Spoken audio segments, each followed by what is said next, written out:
Alors, dans le cas d'une base forte, ou d'une base en général, ce sont les ions HO-. On dit qu'elle réagit totalement, donc c'est une réaction totale, et donc on va utiliser, pareil, une seule flèche pour décrire ce type de réaction. Donc on utilise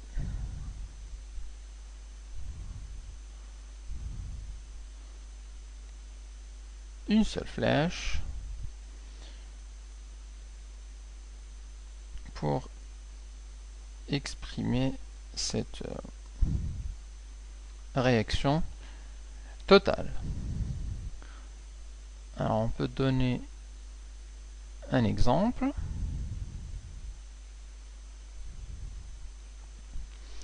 L'exemple de l'hydroxyde de sodium, qui est une base forte.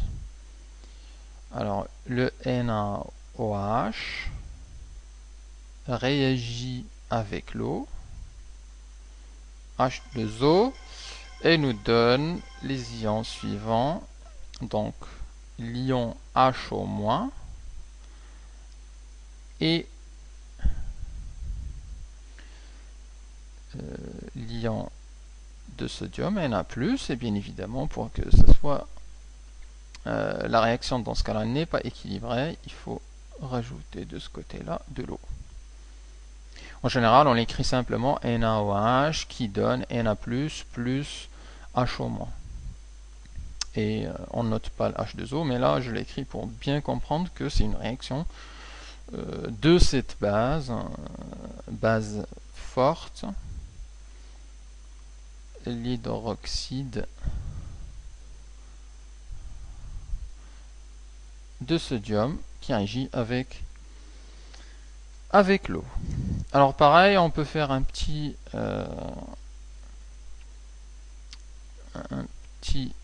tableau. Si on raisonne à une concentration du NaOH et dans un volume de mélange V, alors à l'état initial, on aura Ni de OH qui est égal à C fois V. Le H2O est présent en grosse quantité. En HO-, on a 0. La réaction n'a pas encore eu lieu.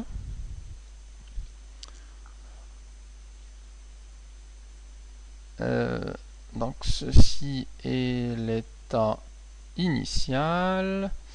À l'état intermédiaire, on aura du CV moins X. On a un avancement de X mol. X mol ont disparu de ce réactif. X mol sont apparus pour HO- et X mol pour le Na+. À l'état final, on aura du CV moins X final. Ici du X final, et là du X final. Alors, comme c'est une réaction totale, comme c'est une base forte, la réaction est totale, donc la base se décompose complètement, et donc à la fin de la réaction, la quantité de matière de NaOH, cette valeur-là, est égale à 0.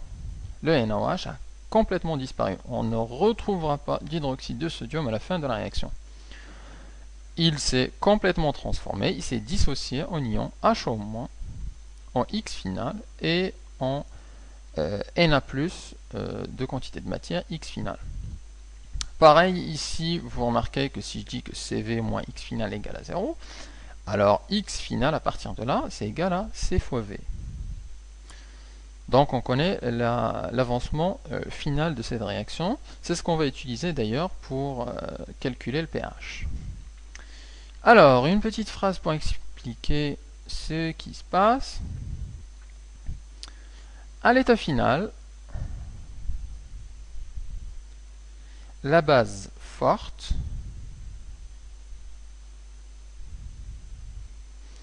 dans ce cas-là, le NaOH, c'est dissocier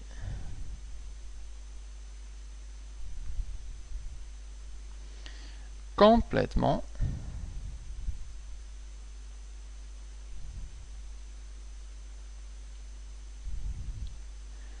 et a disparu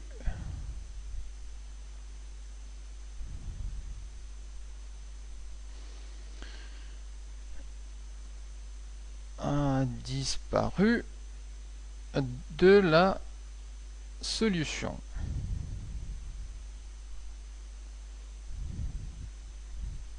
On peut alors calculer le pH.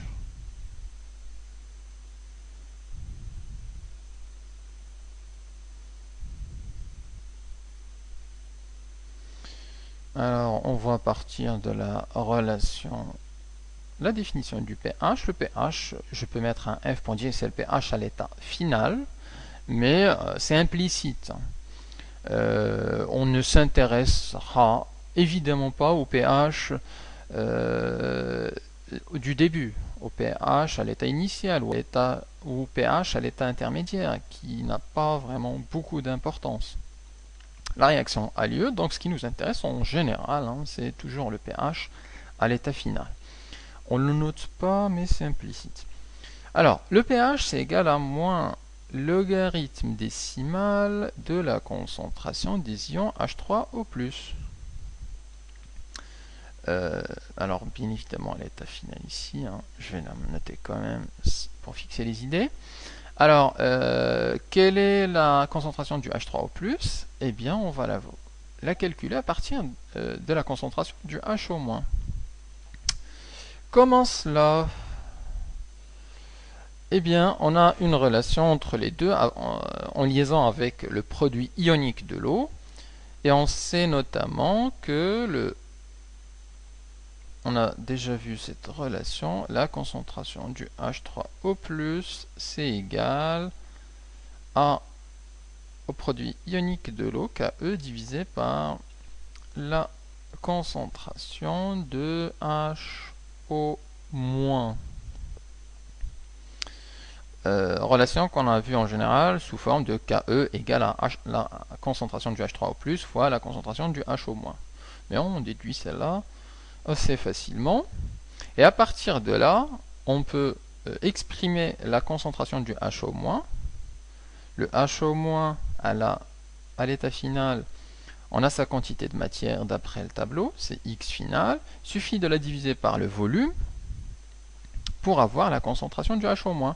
On remplace là-dedans, et puis on remplace dans le pH, et on a la valeur du pH. Alors, allons-y. La concentration du HO- à l'état final, d'après le tableau, c'est X final sur V. Or, on l'a compris, le X final, puisque CV moins X final égale 0, donc X final c'est C fois V. On remplace CC fois V divisé par V, les V simplifient, et on a directement le HO- qui est égal à C.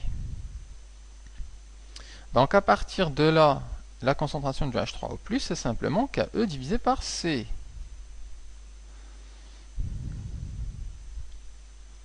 Donc, la concentration du H3O+, à l'état final, c'est égal à Ke sur C.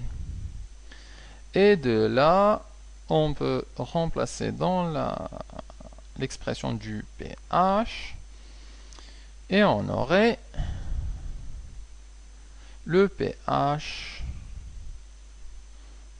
qui est égal à moins logarithme décimal de Ke sur la concentration C. Est-ce qu'on peut la simplifier encore? La réponse est oui, puisqu'on peut utiliser les propriétés du logarithme décimal.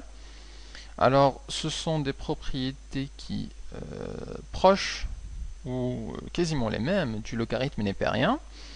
En particulier, on sait que le logarithme de A divisé par B, c'est égal à logarithme de A moins logarithme de B. Logarithme de A sur B, c'est le logarithme de A moins le logarithme de B, à la condition simplement que les AB appartiennent, soient positifs strictement, donc R plus étoile.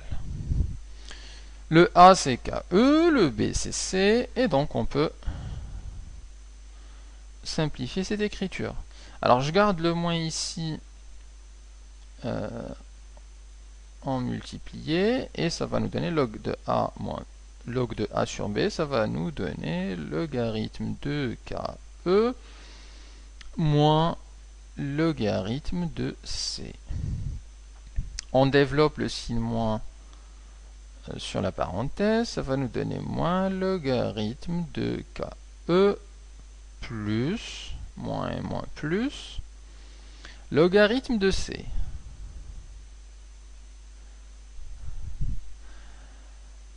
Alors, on y est quasiment. Le moins logarithme de KE, ça, on l'a déjà un peu vu. Cette relation, c'est simplement le PKE. Je le rappelle ici, le PKE, c'est moins logarithme de KE, comme on avait déjà vu que le pKa, en parlant de la constante d'acidité, c'est simplement moins logarithme de la constante Ka. Donc on peut donner la relation finale dans le cas d'une base forte qui nous dit que le pH devrait être égal au pKe plus logarithme de C. Le pKe plus logarithme de C. Alors, le pKe ici, à 25 degrés, ça c'est égal à 14. C'est la relation à connaître pour une base forte et à retenir et à appliquer. Alors ça peut être évident, les calculs qu'on avait fait ici pour la démontrer, peuvent être évidents pour certains d'entre vous. Je les ai quand même fait pour comprendre les petites subtilités et rappeler les propriétés du logarithme. C'est toujours intéressant de pouvoir appliquer quelques propriétés, de placer quelques propriétés de maths par-ci par-là en chimie et en physique. Ça fait plaisir. Alors, on continue sur notre petit résumé et on va en particulier parler, une fois qu'on a compris les bases fortes. Alors oui, avant de continuer, il faudrait parler des bases faibles. De même, une base faible, c'est une base qui réagit partiellement avec alors je vais dire ici une base faible est une base qui réagit partiellement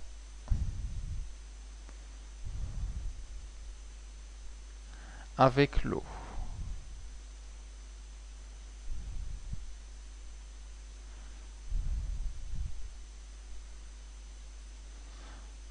Donc la réaction est partielle, la réaction est limitée, et dans ce cas-là, on utilise les deux flèches pour le marquer.